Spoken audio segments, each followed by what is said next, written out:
On October 17, 2019, the city of Culiacán, Sinaloa, bore witness to the lethal danger of government inefficiency. It was a day that exposed the consequences of allowing a criminal organization to grow with such impunity that they arrogantly became the true owners of a city. What caused a military operation to fail so resoundingly, leaving the Mexican government in utter humiliation? In October 2019, an operation intended to capture one of the sons of Mexico's most infamous kingpins was executed with reckless abandon. It was launched in broad daylight, showing a blatant disregard for the safety of the general population. The target, Ovidio Guzman Lopez, alias El Raton, a primary driver of violence and a key leader in the infrastructure smuggling illicit substances across the border. The city woke up peacefully. People heading to work and students to school had no idea of the terror that would unfold hours later. However, on the radio frequencies of criminal groups, there was already chatter about DEA units and Mexican Army elements arriving at the airport days prior. By 10 a.m., several unmarked intelligence units were moving aimlessly through the Tres Rios sector. They circled the perimeter, biding their time and waiting for the designated hour to strike. At 12 p.m., the target was heading home, located in an upscale residential area of Tres Rios. He moved calmly with his family, just like any other day, unaware that upon reaching his doorstep, they would be waiting for him. At 1 p.m., military convoys moved at high speed to seal off all streets surrounding the residence. They believed the operation would be simple. It was not common for criminal groups to openly confront the Mexican armed forces. They blocked 3 access points to the property, while one unit moved directly to the house to breach it and take the trafficker into custody.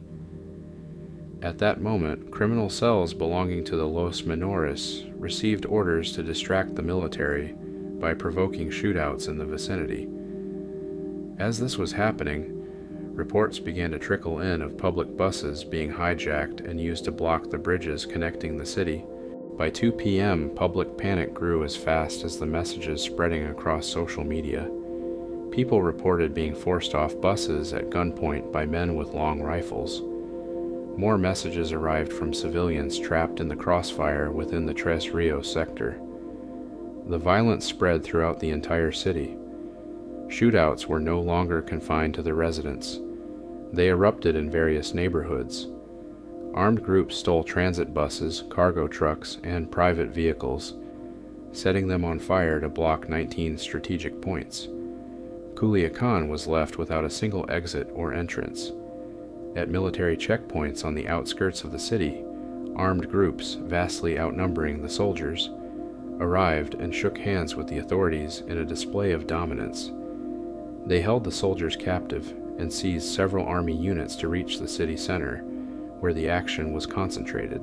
At 3 p.m., authorities at Ovidio Guzman's home warned him that if he did not come out, they would blow open the armored doors protecting him. He surrendered voluntarily, fearing the military would force their way into the house where his daughters were.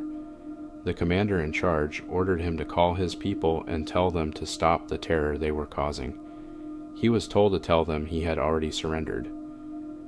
The call was placed to his older brother and other high-profile members. They heard the request and responded with a resounding, "No." The city was under siege. Citizens were trapped in the crossfire, and rumors that civilians would be taken as hostages grew. Thousands remained trapped in supermarkets, schools, or offices. In daycares, many minors were left under the protection of brave nannies who, amidst the chaos, kept their spirits up so the children wouldn't be further traumatized. Approximately 100 vehicles were violently hijacked that day, leaving countless people stranded on the highways. By this point, gruesome footage was already flooding social media. Videos showed fallen gunmen dead in the streets after brutal confrontations. Monstruos, trucks with improvised armor, were seen roaming the avenues, opening fire on military units and government buildings without hesitation. More footage emerged of pickup trucks overflowing with armed civilians, arriving from neighboring towns to join what can only be described as a festival of violence. It was now crystal clear. The Mexican government never expected an armed response of this magnitude. They would soon come to regret launching such a reckless and poorly planned operation. The masterminds behind the terror were Jose Angel Canobio, alias El Guerrito, and Kevin Alonzo Gil, alias 200.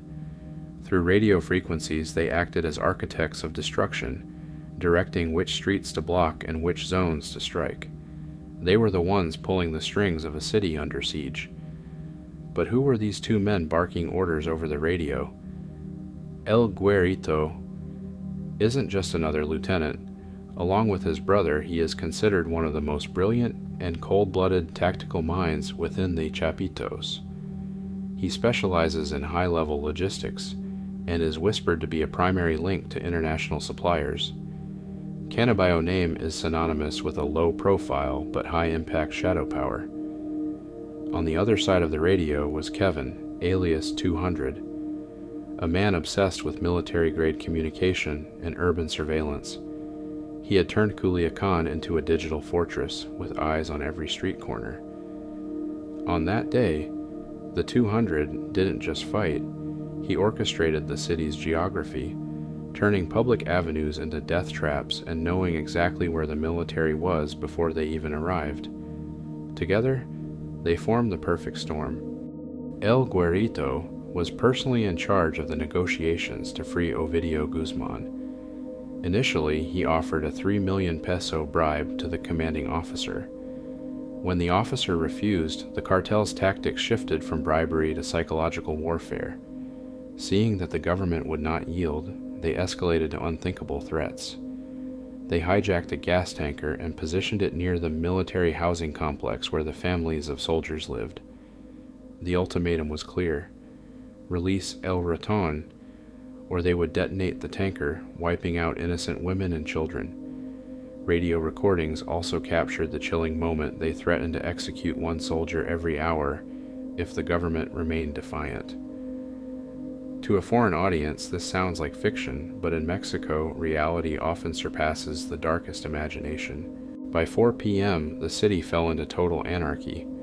Armed groups began looting stores with absolute freedom to steal and destroy. In the southern part of the city, an ATM was ripped out and dragged away by a backhoe loader. Footage emerged of pickup trucks loaded with refrigerators, stoves, and furniture, driving away from department stores under the stunned eyes of employees and customers hiding inside. Local authorities, both municipal and state police, were nowhere to be found. Overwhelmed, many officers abandoned their patrols and uniforms, seeking refuge inside buildings alongside the terrified public. At 5 p.m., the criminals decided to unleash further chaos by attacking the local penitentiary. They tore down the gates with little resistance from the guards, releasing 51 inmates. They handed them weapons and ordered them to hijack cars and open fire on government buildings. The orders were absolute: tear the city apart until the government surrendered.